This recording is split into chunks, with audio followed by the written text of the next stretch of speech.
Dear student, आज के विद्यालय में आपका स्वागत है। आज हम कक्षा 10वीं के राजनीतिक विज्ञान का द्वितीय अध्याय संघवाद का भाग 7 देखेंगे। तो चलिए बच्चों स्टार्ट करते हैं। आज हम देखेंगे भारत में विकेंद्रीकरण। जब सबसे पहले वर्ड आता है विकेंद्रीकरण, तो हमारे मस्तिष्क में यह प्रश्न उठता है कि विकेंद्रीकरण क्या होता है। विकेंद्रीकरण देखिए, जहाँ कुछ जगह जो होता है सत्ता केंद्रित होती है, मतलब एक हाथ में जो है केंद्रित होती है, और विकेंद्रीकरण में जो है सत्ता का बंटवारा कर दिया जाता है। मतलब सत्ता जो है वो किसी एक जो शक्ति होती है वो किसी एक हाथ में निहित नहीं होती है, बल्कि इसे अलग अलग जो है वर्गों में इसका विभाजन कर दिया जाता है। उसे ही हम विकेंद्रीकरण कहते हैं। जब हम बात करते हैं भारत में विकेंद्रीकरण की, तो हम ये आज देखेंगे कि किस प्रकार से भारत में सत्ता और शक्तियों का जो है वो बंटवारा किया गया है। समस्त सत्ता जो है वो किसी एक सरकार के हाथ में नहीं थी, बल्कि उसको जो है विकेंद्रीकृत किया गया है।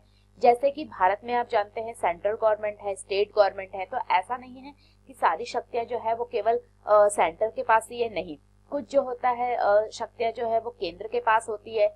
कुछ शक्तियों का विभाजन जो है वो राज्यों को भी कर दिया गया है, और इसके अलावा जो है लोकल गवर्नमेंट भी होती है जिनके पास शक्तियां होती है। तो इस प्रकार का जो डिवीजन, जो विभाजन है शक्तियों का और शक्ति का और साधन का, तो उसे ही हम जो है विकेंद्रीकरण कहते हैं। हमने अभी पढ़ा कि संघीय सरकारें 2 या अधिक स्तरों वाली होती है। हमने अपने देश में 2 स्तर वाली सरकार की चर्चा की है, पर भारत जैसे विशाल देश में सिर्फ 2 स्तर की शासन व्यवस्था से ही बढ़िया शासन नहीं चल सकता है। बच्चों अभी तक हमने क्या पढ़ा कि जो जब हम संघवाद की बात करते हैं या संघीय सरकार की बात करते हैं, तो संघीय सरकार वो होती है जो 2 या 2 से अधिक स्तरों में जिसमें शक्तियों का विभाजन होता है। अगर हम भारत की बात करते हैं, तो अभी तक हमने देखा कि भारत में केंद्रीय सरकार थी और राज्य सरकार है। लेकिन भारत इतना ज्यादा डाइवर्सिटी, इतना ज्यादा विविधता वाला देश है। इसमें जाति की विविधता है, भौगोलिक विविधता है, सांस्कृतिक विविधता है, भाषाई विविधता है, जिसके आधार पे जो है अगर भारत में सिर्फ केंद्र और राज्य सरकार जो है अगर यही कार्य करे, तो शायद भारत का शासन इतने अच्छे से नहीं चल सकता है।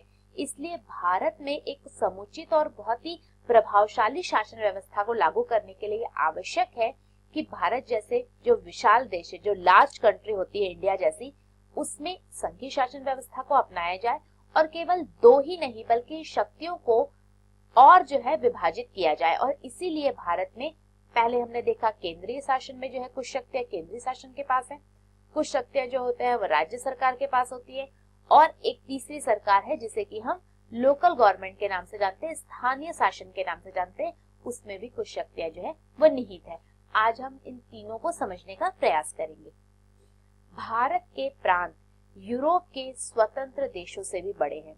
अगर हम भारत देखें, इतना ज्यादा जो है वो विविधता वाला और इतना ज्यादा बड़ा है कि आप सोचिए कि यूरोप के जो स्वतंत्र देश है, मतलब जो यूरोप की जो कंट्री है, उससे भी बड़े जो है वो भारत के स्टेट है, भारत के प्रांत है।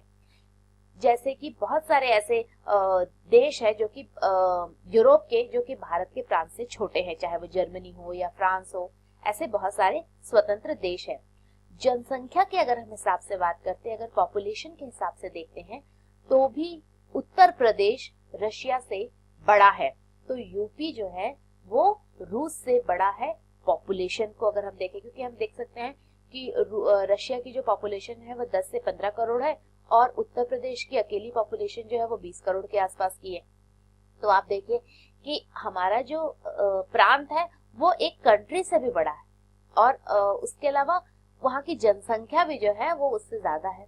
अगर हम क्षेत्रफल के दृष्टिकोण से देखें, तो महाराष्ट्र लगभग जर्मनी के बराबर है। तो भारत जो है कितना ज्यादा बड़ा देश है, कितने बड़े बड़े यहाँ पे स्टेट है, कितनी जनसंख्या है, कितना क्षेत्रफल है, ये हमें देखने को मिलता है। तो भारत के अनेक राज्य खुद भी अंदरूनी तौर पर विविधताओं से भरे हैं।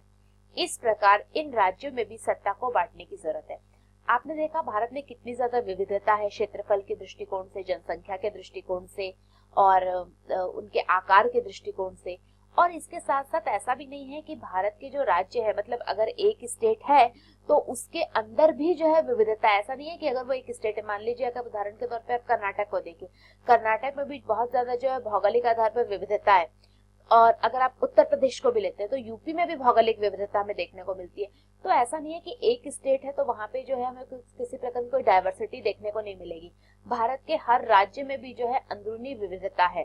तो इसके कारण क्या है कि सत्ता को बांटने की बहुत आवश्यकता है, इसीलिए हमें लोकल गवर्नमेंट की जरूरत महसूस हुई थी।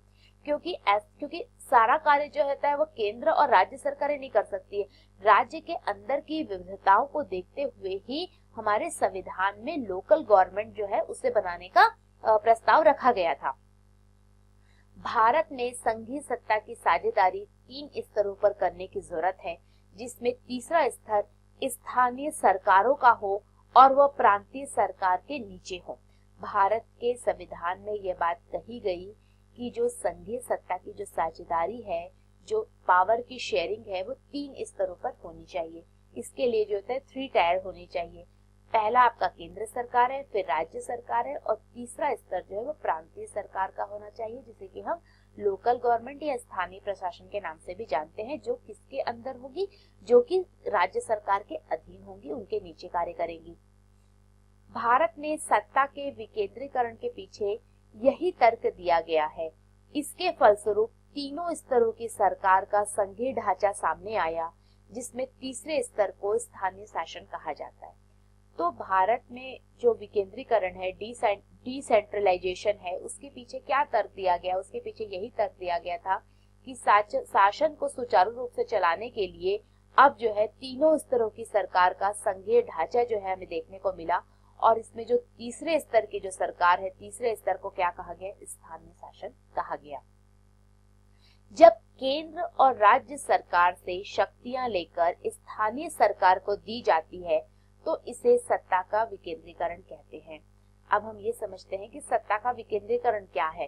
सत्ता का विकेंद्रीकरण ये है कि जब हम कुछ पावर सेंट्रल से ले ले और कुछ पावर स्टेट से लेके, ये दोनों ही पावर जो है हम जो लोकल गवर्नमेंट है, जो स्थानीय सरकार है, उनको देते हैं, तो ये इस तरीके का जो डिवीजन है उसे ही हम सत्ता का विकेंद्रीकरण कहते हैं। विकेंद्रीकरण के पीछे बुनियादी सोच यह है कि अनेक मुद्दों और समस्याओं का निपटारा स्थानीय स्तर पर ही बढ़िया ढंग से हो सकता है, क्योंकि भारत में बहुत ज्यादा विविधता है, बहुत सारी जो है लोकल स्केल पर इतनी ज्यादा समस्याएं होती है कि केंद्र सरकार के लिए ये सारी समस्याओं को समझ पाना इतना आसान नहीं होता है, ना ही राज्य सरकारों के लिए। तो इस प्रकार की समस्याओं को सुलझाने के लिए और एक अच्छा सफल शासन स्थापित करने के लिए जो है यह आवश्यक हो गया था कि हम जो है स्थानीय सरकार की स्थापना करें। लोगों को क्या होता है कि लोगों को अपने इलाकों की बेहतर समझ होती है। आप ही बताइए, आप अभी जिस जगह में रहते हैं वहां के आसपास की क्या समस्या है, इसे आप ज्यादा बेहतर से समझ सकते हैं। लोगों को इस बात की भी अच्छी जानकारी होती है कि पैसा कहाँ खर्च किया जाए और चीजों का अधिक कुशलता से उपयोग किस तरह से किया जा सकता है। मान लीजिए उदाहरण के तौर पर अगर एक गांव है तो वो गांव के जो लोग हैं वो उस गांव को ज्यादा अच्छे से समझ सकते हैं, वो उनकी समस्याओं को समझ सकते हैं। इसके साथ साथ वह यह भी जानकारी प्रदान कर सकते हैं कि हमें जो है कहाँ पर ज्यादा विकास की जरूरत है और वहां पे ज्यादा पैसा खर्च किया जाए ताकि इस गांव का ज्यादा से ज्यादा डेवलपमेंट हो, विकास हो सके। तो इसके अलावा स्थानीय स्तर पर लोगों को फैसले में सीधे भागीदार बनाना भी संभव हो जाता है। देखिए, जब हमने स्थानीय सरकार की जब स्थापना की तो उससे अब ये भी पॉसिबिलिटी थी कि जो लोग हैं उनका पार्टिसिपेशन जो है वो डायरेक्ट हो सकता है, उनकी भागीदारी जो है वो डायरेक्ट हो सकती थी। इससे लोकतांत्रिक भागीदारी की आदत पड़ती है, क्योंकि अगर मान लीजिए कि अगर एक गांव के स्तर पे कोई समस्या है तो सारे लोग जो है वो अगर जैसे गांव में ग्राम पंचायतें होती हैं, शहरों में नगर पालिका होती हैं, तो अगर कोई भी ऐसी समस्या होती है तो आपस में लोग जो है उसमें पार्टिसिपेट कर सकते हैं, उस समस्याओं को सुलझाने में सीधे भागीदार बन कर सकते हैं। इनडायरेक्ट भी नहीं बल्कि डायरेक्ट प्रत्यक्ष रूप से जो होता है वो कर सकते हैं। जो ग्राम पंचायतें होती है वो मीटिंग्स वगैरह बुला सकती है, सभा बुला सकती है और लोगों का एक ओपिनियन जान सकती है। लेकिन क्या ये पॉसिबल है क्या कि अगर सेंट्रल गवर्नमेंट मान लीजिए इसको देख रही होती है इन समस्याओं को, तो क्या वो सेंट्रल गवर्नमेंट जो होता है वो सब लोगों को बुलाती है और मीटिंग बुलाती है? पॉसिबल होता नहीं होता। इसीलिए इस तरीके की शासन व्यवस्था की स्थापना की गई है ताकि जो समस्याएं हैं उसे अच्छे से निपटाया जा सके और इससे लोकतांत्रिक भागीदारी जो है वो ज्यादा से ज्यादा हो सके। स्थानीय सरकारों की स्थापना स्वशासन के लोकतांत्रिक सिद्धांत को वास्तविक बनाने का सबसे अच्छा तरीका है। जिस प्रकार से स्थानीय शासन जो स्थापित किया गया है उससे जो है लोकल सेल्फ गवर्नर, जो हम गवर्नमेंट की बात करते हैं, स्वशासन की बात करते हैं, जो कि लोकतंत्र का मुख्य रूप से आधार है। लोकतंत्र का आधार ये है कि जहाँ पे जनता का ज्यादा से ज्यादा भागीदारी हो, तो ये भागीदारी जो है वो इसी से संभव हो पाई है। विकेंद्रीकरण की जरूरत हमारे संविधान में भी स्वीकार की गई है और इसके बाद से गांव और शहर के स्तर पर सत्ता के विकेंद्रीकरण की कई कोशिश हुई। सभी राज्यों में गांव के स्तर पर ग्राम पंचायतें और शहर में नगर पालिकाओं की स्थापना की गई। संविधान में भी जो हमारे कॉन्स्टिट्यूशन है उसमें सत्ता के विकेंद्रीकरण की जरूरत महसूस की गई थी और इसके बाद गांव और शहरों में जो है सत्ता का विकेंद्रीकरण किया गया। जो रूरल एरिया थे, जो गांव के स्तर के जो लोग थे, मतलब जगह थी, वहां पे ग्राम पंचायतों की स्थापना की गई और जो अर्बन एरिया है, जो शहरे थे, वहां पे नगर पालिका की अब स्थापना की गई थी। पर इन्हें राज्य सरकार के सीधे नियंत्रण में रखा गया था, लेकिन पहले जो है इन्हें राज्य सरकार के इनको डायरेक्ट कंट्रोल में रखा गया था और इन स्थानीय सरकारों के लिए नियमित ढंग से चुनाव भी नहीं कराए जाते थे। यहाँ पे चुनाव भी नहीं होते थे और इनके पास अपना कोई ना तो कोई अपना पास इनके पास अधिकार था, ना ही इनके पास कोई रिसोर्स था, ना संसाधन था। तो एक तरीके से ये राज्य सरकार के अधीन से जो है वो कार्य कर रहे थे। इस प्रकार प्रभावी ढंग से सत्ता का विकेंद्रीकरण नाम मात्र का ही हुआ था। तो पहले जो है ये सत्ता का जो विकेंद्रीकरण हुआ था वो केवल नाम मात्र का था। जो स्थानीय सरकारें थी उनके पास जो है ज्यादा अधिकार नहीं थे।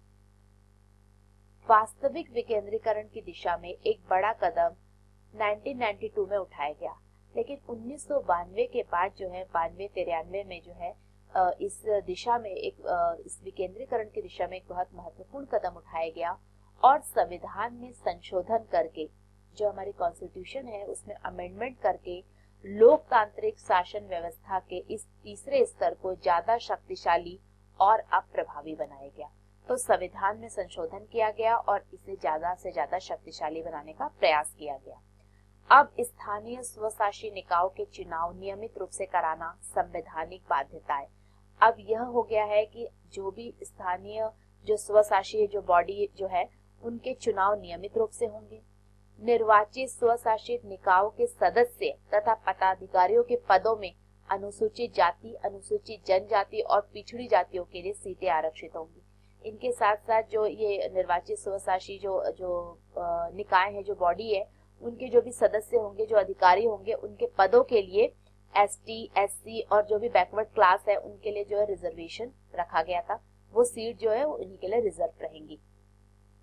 इसके अलावा ये भी कहा गया कि कम से कम 1/3 पद पर महिलाओं के लिए आरक्षण। तो 1/3 पद जो होता है वो रिजर्व किसके लिए रखा गया था? वुमेन्स के लिए, महिलाओं के लिए रखा गया।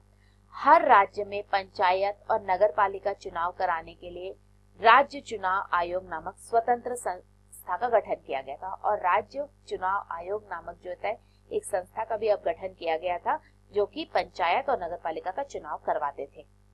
राज्य सरकारों को अपने राजस्व और अधिकारों का कुछ हिस्सा इन स्वशासी निकायों को देना पड़ता था और राज्य सरकारों को यह कहा गया था कि वे अपने जो रेवेन्यू है, जो राजस्व है और जो अपने कुछ पावर है, जो कुछ अधिकार है, उनका कुछ पार्ट, कुछ हिस्सा जो है वो इन लोकल बॉडी को भी दे, ये स्वशासी निकायों को भी देना पड़ता था।